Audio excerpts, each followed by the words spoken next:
When GB News launched in 2021, it was pitched as a populist antidote to the BBC. It was competing with Talk TV. I was asked to be on one of them. I can't remember which one. It was supposed to be a self-styled voice of the people. Its rise has been patchy but undeniable, attracting controversy, Ofcom rulings, yet somehow a loyal and growing audience. But perhaps the most curious part of the story isn't ideological at all, it's aesthetic. So if you look at the screen, you see a GB News presenter, but which one? Is it Tom Harwood up here? The eager enfant terrible of right-leaning broadcast journalism? Or is it Ben Leo, or Charlie Peters, or Cameron Walker? And now the latest twist, Will Godley leaves Good Morning Britain to join the lineup, and he too looks like an uncanny version of Tom Harwood. They're all Tom Harwood clones, and it raises the question, is there a look that GB News unconsciously cultivates, a sort of house style, a casting decision that makes its younger recruits appear, if not literally interchangeable, then at least recognisable as part of the same template? On one side of the roster you have the heritage broadcasters, the sort of the old farts like Eamon Holmes, maybe Nigel Farage, Alistair Stewart, now retired, the slightly worn, battle-hardened figures with long careers behind them. And they give GB News gravitas, or at least the illusion of it. On the other side, you have this new crop, smooth-skinned, eager, sprightly, ready to spar on social media as much as in the studio. And these are the Harwood types, and they come in uncanny multiples. Why is that odd? Because television used to pride itself on personality, even recognizable regional newsreaders in the 1980s. Became household names because they were distinctive.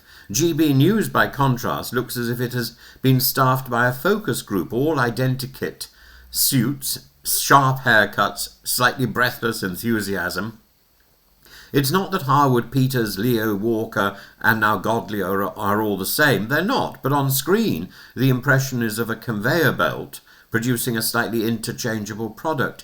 And the deeper irony is that GB News was founded to resist what it claimed was homogenisation in the media. It railed against BBC orthodoxy, ITV blandness, and the metropolitan blob, yet in doing so it's created a new orthodoxy of its own. The Harwood face, the Godley face, the Peters face, the look.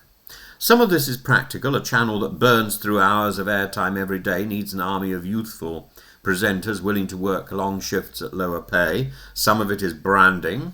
A channel that wants to appeal to a younger right-leaning audience can't simply rely on the likes of Eamon Holmes or Andrew Neil. It needs sharp, media-savvy recruits, and some of it, frankly, is accident. A handful of journalists who just happen to look similar have found their way into the same studio, or maybe they've all been churned out by the Perse School in Cambridge. But it produces a comic effect, like spotting a boy band from the early 2000s, each lad distinguished by a different jacket, but otherwise variations on the same mould. Only here the band is called GB News, the Harwood Variations. So yes, there is only one Tom Harwood, but there are now at least 3 convincing lookalikes, and in Will Godley, GB News has recruited another member of the set, and one begins to wonder whether the casting team has a checklist. Youthful jawline, neat hair, eager smile, job done.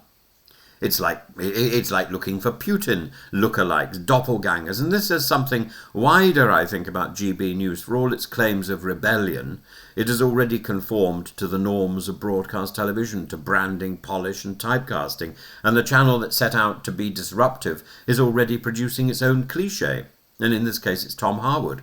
The real question is whether the audience cares. Viewers tune in for outrage, affirmation, sometimes even information. They may not mind if their presenters look like cousins, but for the media analyst, it is fascinating. A channel that began life as an insurgency has ended up creating a curious new conformity. And so GB News continues to rise on a tide of controversy, culture wars, and now apparently clones.